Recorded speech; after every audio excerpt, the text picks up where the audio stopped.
My name is Dr. Josephine Palermo, and my superpower is creating business cultures that transform organizations, team by team.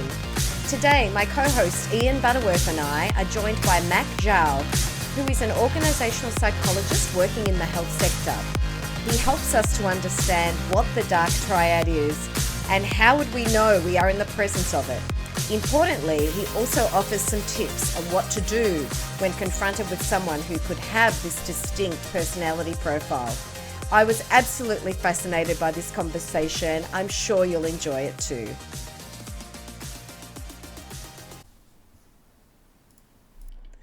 Well, welcome. We have a really special guest today. We have Mack Zhou, organisational psychologist, to talk about a really interesting topic with myself and Ian. Ian Butterworth is here. Hey, Ian, how are you? Hi, I'm well, thanks. Oh, that's good. Good to see you here.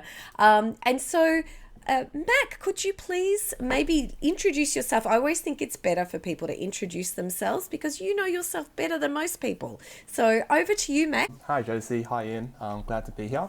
As you mentioned, background is in organisational psychology. So I did a few years at a private consultancy where we did as you mentioned personality being a big topic in organisational psychology, and is about how we apply a lot of these principles, a lot of these ideas within the workplace. So we did 2 years there where I really kind of honed and developed my skill sets within that arena. And then since then I've been moved back to, that was in Brisbane actually, and since then I've moved back to Melbourne Victoria, sorry, and recently been working within a health network within the regional area. Awesome. Mac, how would you describe organisational psychology? What's the elevator pitch about what an organisational psychologist does? Yeah, I think in the public it's quite a misconception. When I tell people organizational psychologists, everyone kind of thinks I'm a professional at organizing things, which really isn't the case. It is about I think probably more accurate would be industrial psychologists, where we are taking the the theories, the principles, and ideas from psychology, and then applying it within the workplace. Right from trying to improve productivity to how do we improve engagement, how do we improve the quality and satisfaction of work of our employees or our managers. It is right from it can be quite inclusive of everything within HR all the way into the more more classical psychological concepts and ideas. Awesome. I mean, I remember even during my undergraduate training in psychology, the notion of personality and personality tests. It's been around for a while now, hasn't it? Tell us about personality testing in organisations. Yeah, definitely has been around for quite a while, and the development of personality testing has been quite extraordinary.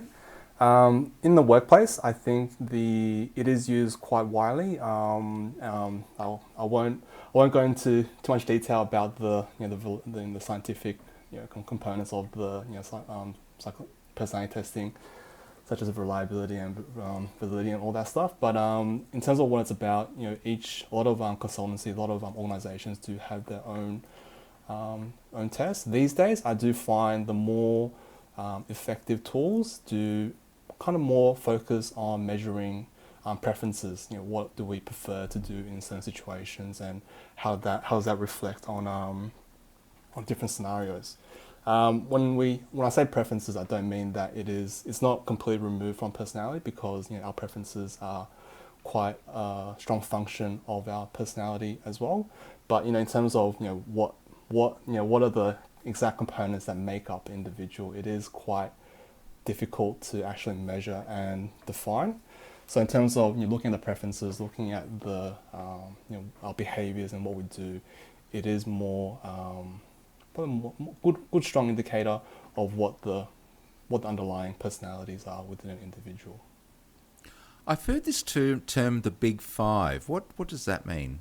Yep. So in the literature, in psychological research, we've found big five factors that's been prevalent in cross culturally on multiple all different demographics, and there's actually been a few studies where the big five traits, which is agreeableness, conscientiousness, emotional stability, agreeableness, openness to experience, and extroversion.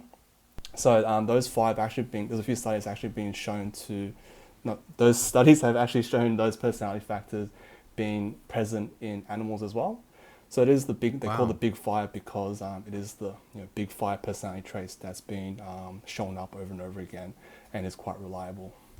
Awesome. Matt, can you go over the five again? So it was agreeableness, openness, conscientiousness, emotional stability, and extroversion. Fantastic. I didn't realise that they were present in animals as well. I didn't know that. Yeah. Some studies showed like maybe 3 out of the 5, but then some other studies do have that, all the 5. Haven't you seen a cat video, Josie? Oh yes, I have seen a few. So, Mack, I met you in the context of you running a workshop where you introduced the notion of the Dark Triad, and I was immediately transfixed by this notion. Maybe it's having watched Game of Thrones and Star Wars and God knows what else. I mean, we've been joking this year. Just getting the three of us to line up has been a challenge because we've all been suffering from another Dark Triad, which is the cold, the flu, and COVID. But in terms of personality, I was really fascinated by the fact that the big five personality dimensions, there's a kind of underside to that. Yeah. Called the Dark Triad. Tell us about that, because I'm fascinated by this. Yeah. So the Dark Triad was the first study on the concept was in 2002 by Delroy Paulus and Kevin Williams. So the aim of the Dark Triad is actually to try to understand the personality of evil. So what's the drivers? What's the personality constructs that drives people into some of these less ideal and less adaptive or less socially adaptive behaviors? The personality of evil. Yeah. Have you thought about writing novels? Yeah, maybe one day. Give it a shot. How would we know if somebody was worshipping at the altar of the Dark Triad? Triad.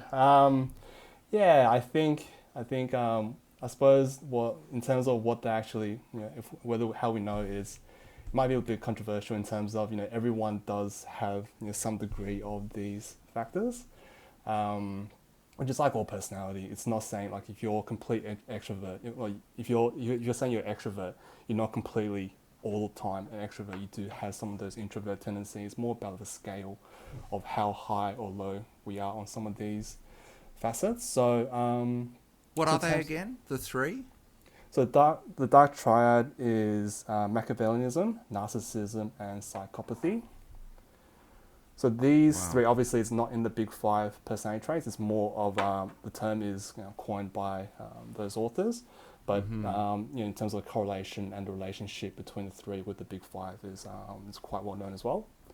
But yeah, so the reason why everyone does have varying levels of these traits, but I think in terms of when it becomes more adaptive, when it becomes more harmful and socially unacceptable, is when we will kind of maybe indicate that the individual is not narcissist or such. So Mac, before we go on, because there's some of those terms are really well known and others aren't. So, for example, Machiavellianism, I can't even say that, perhaps not so well known as narcissism. Can you define those, particularly define them from how they're defined within the psychological literature? Because sure we've had them defined in fiction and other types of literature as well. Yeah, definitely. So psychopathy, I'll start with psychopathy. It's in this context, it is kind of defined in that more callousness, lack of empathy, and those kinds of areas. Like I suppose in terms of conscientious, probably below on that as well. Narcissism, I think that's quite well known in the the community, where it is that grandiose sense of self, very high sense of ego, but not all the time being backed by their results or delivery. Machiavellianism is based on the book by I think Machiavelli, where it's about in this context is about the tendency to manipulate and socially manipulate and control situations to achieve one's goal or objectives.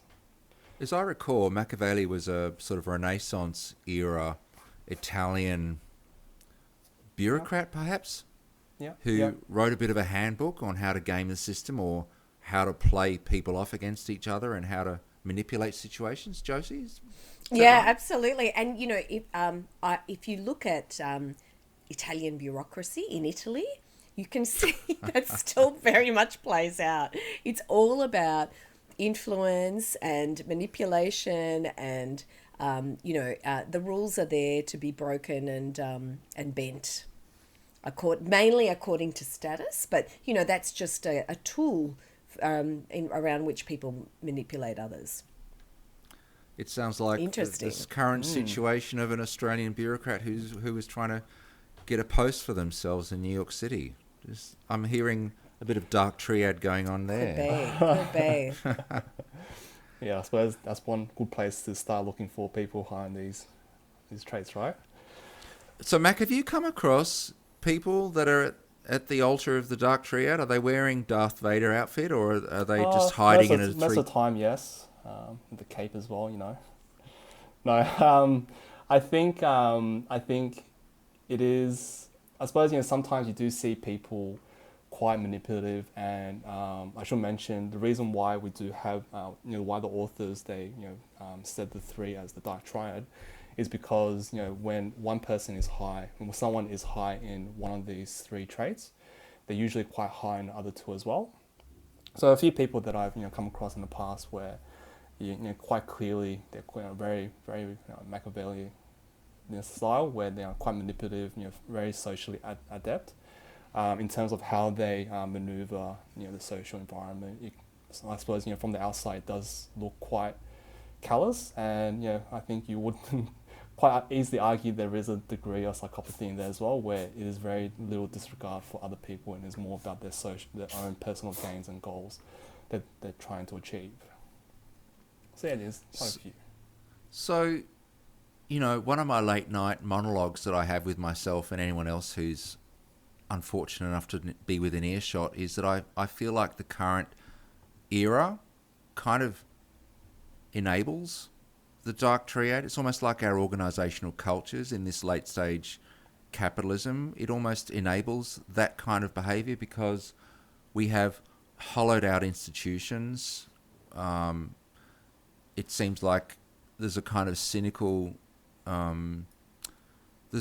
belief by people with Machiavellian tendencies that they can get what they want by behaving in that way, and they kind of get rewarded for treating people badly. I'd love to think the pendulum was swinging the other way, but is that just me in a jaundiced worldview, or is it somehow linked to a sort of neoliberal mindset that sort of strips organisations of their human capital, if you like? Yeah, I think it's definitely not just you. There is a bit of research looking into the relationship of Dark Triad in the workplace, and you're definitely right. It is a tendency for these individuals to be rewarded for some of these traits, and I should mention the reason why these traits they're present and why they some individuals they might be very manipulative and they get really good at that. That tendency is because it is somewhat adaptive in a evolutionary sense. I mean, it is in terms of manipulating to achieve your goals and achieve your objectives. It's going to be in your best interest to be good at that skill and be able to achieve that the outcome. So it is, I suppose, yeah, it is rewarded in terms of promotions, or someone who's a probably narcissist, who has high in narcissism, is probably more likely to self-promote, talk themselves up for the team's accomplishments, whereas not giving other people credit, and someone, maybe their leader, who's quite distant from the project, might not actually see or hear about the group's contribution. So so it is a high reward system in how some of these things come through. But yeah, I think everyone does have some level of these traits, but it's more about when it becomes destructive that we need to be a little more cautious. Mac, is there a proportion of a population? So have researchers sort of looked at this and identified what kind of proportion we're talking about? Because these feel quite extreme to me. Yeah. In terms of, I haven't seen I'm guessing there would be some research out there, but in terms of the normal distribution of these traits, it's I have seen the research saying that it's a normal bell curve. So I'm guessing if you go into the 1 and 2 standard deviation, it will be the more extreme cases of these personality traits. Yeah. While you've been talking, I suddenly had a flashback to a character in The Lion King. There's a very manipulative, I can't remember their name unfortunately, but one of the, is it a hyena or? Oh, I'm not I sure think about it is hyena. the Tell me about hyena. Yeah, they always So- get the bad rap, the hyena. But as you're talking, Mac, I'm realizing that our many cultural references, there is the evil, plotting, scheming character.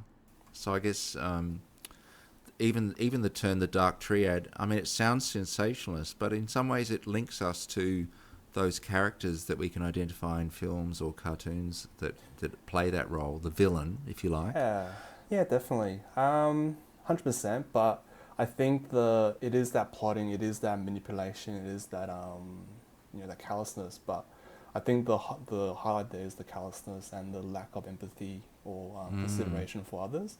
Whereas I suppose you can't really achieve a goal without planning, without some control of the situation. Of your leader would need to. Manipulative is the negative connotative word, but they will need to control and influence their team to inspire and engage. So I think the key there is the lack of. If there's Machiavellianism, then it sounds like there's a strategy at play. There's actually some conscious intent to maybe gaslight and set people up against each other. Yeah, 100%.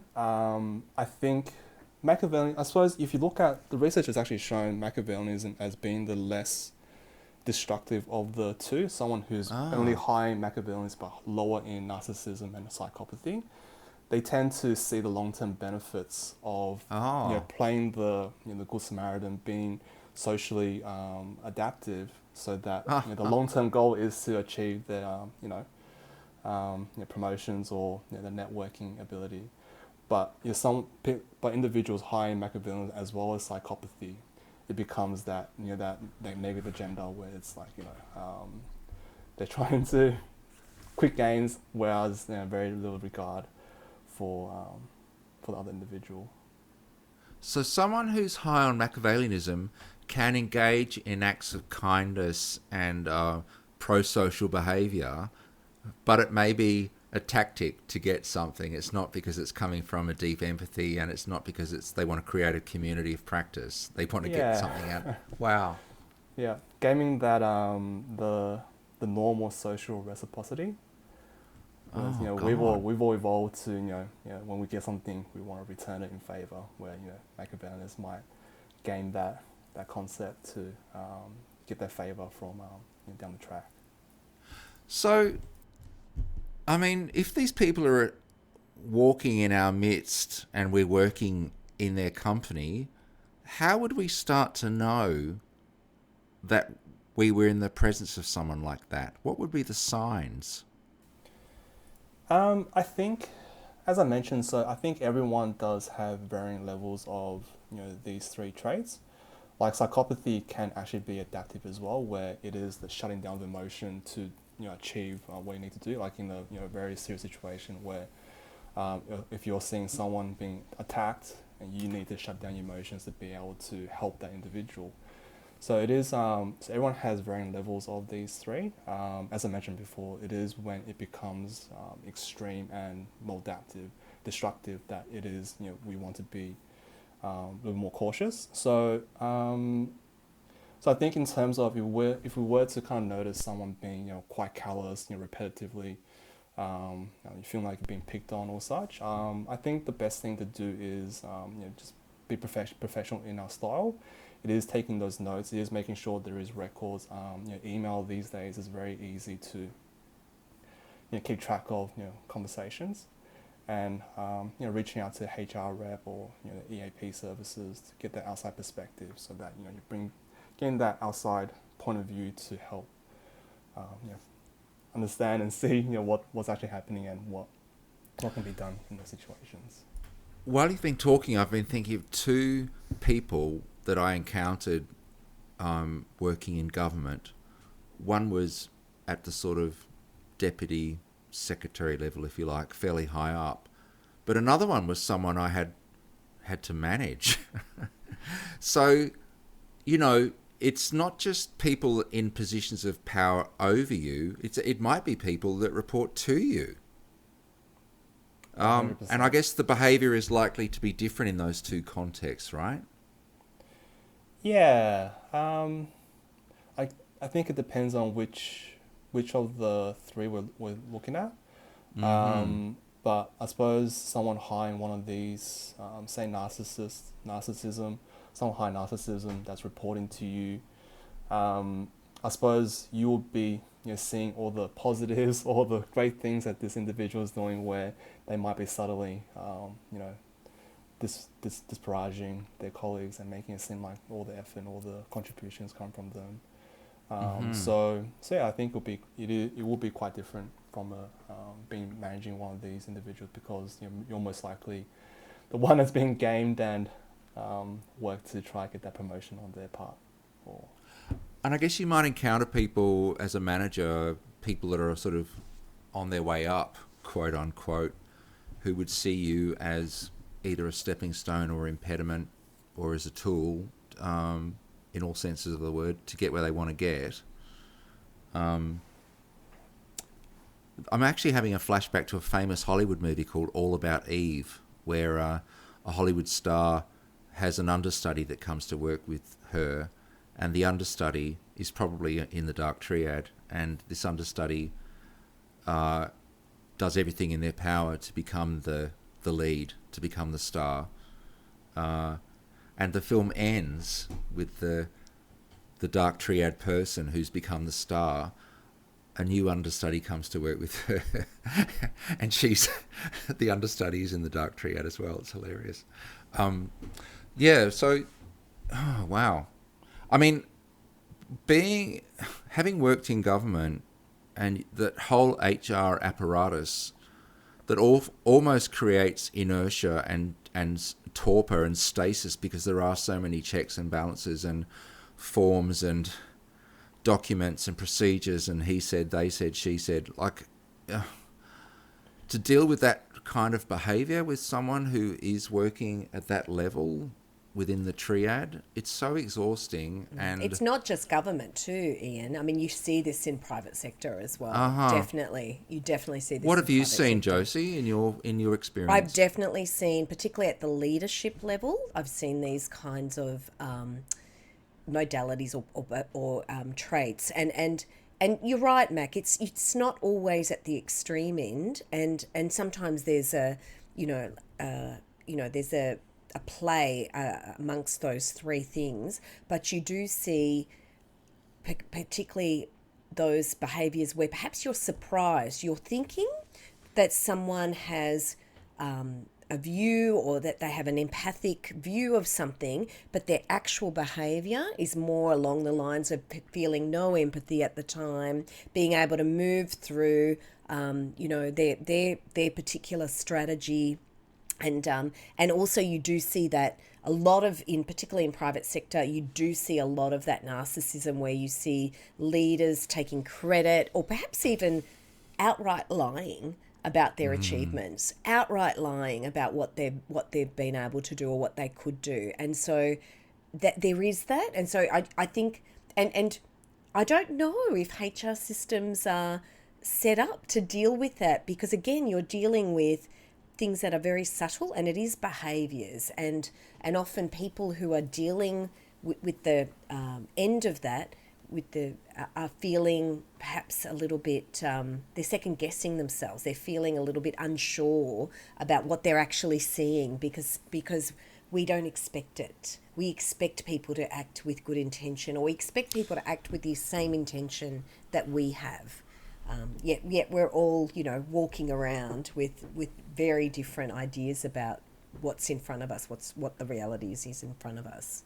So Mac, I just wonder, in the work that you've done, have you seen a really, what would be good practice in dealing with this? And you've mentioned, go to HR and record, document what's going on. But what do you do even before that? Because I think, how do you get to the point where you think, hang on, something is going on now that I need to document?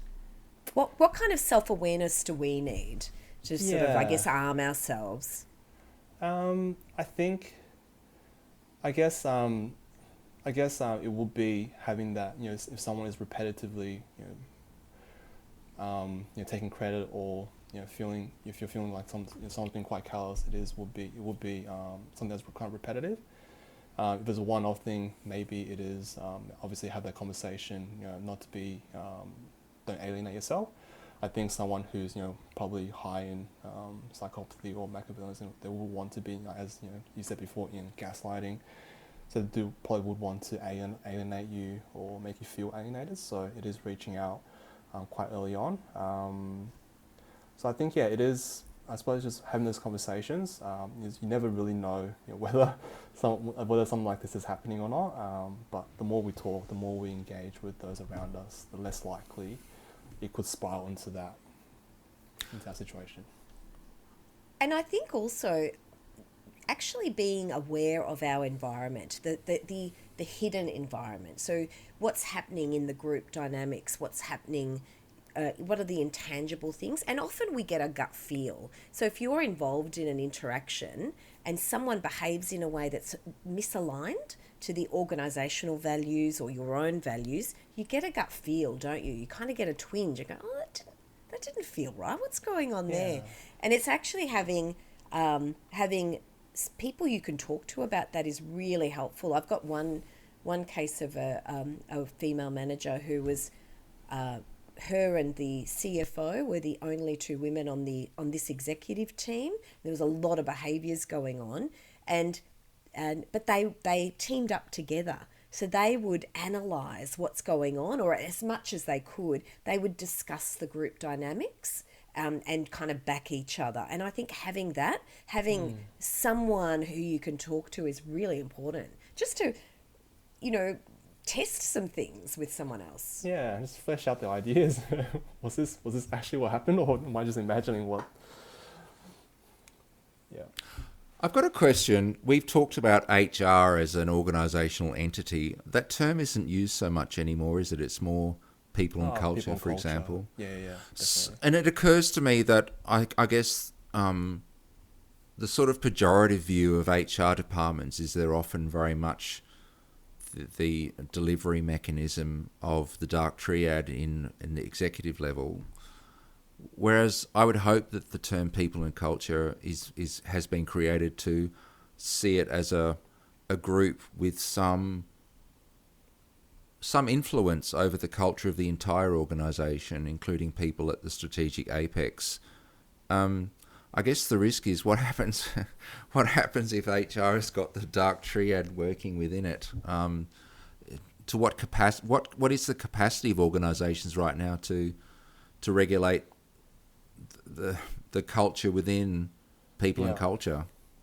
I think based on what I've come across with a lot of organisations with high performance and very tight KPIs or whatever, like those, the more competitive, the more more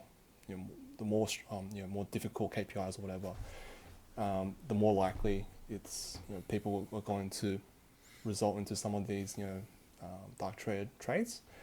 So I think what can be done even before we get to that point is probably making sure that we're being rewarded for the correct behaviors, not correct, but the more desirable behaviors.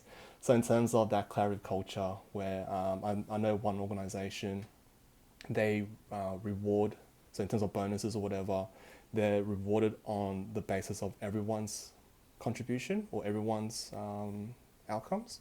So if one team member starts falling down a little bit, and the projects don't really hit up and they can't meet their target goals or quarter goals, then the whole team is compensated less.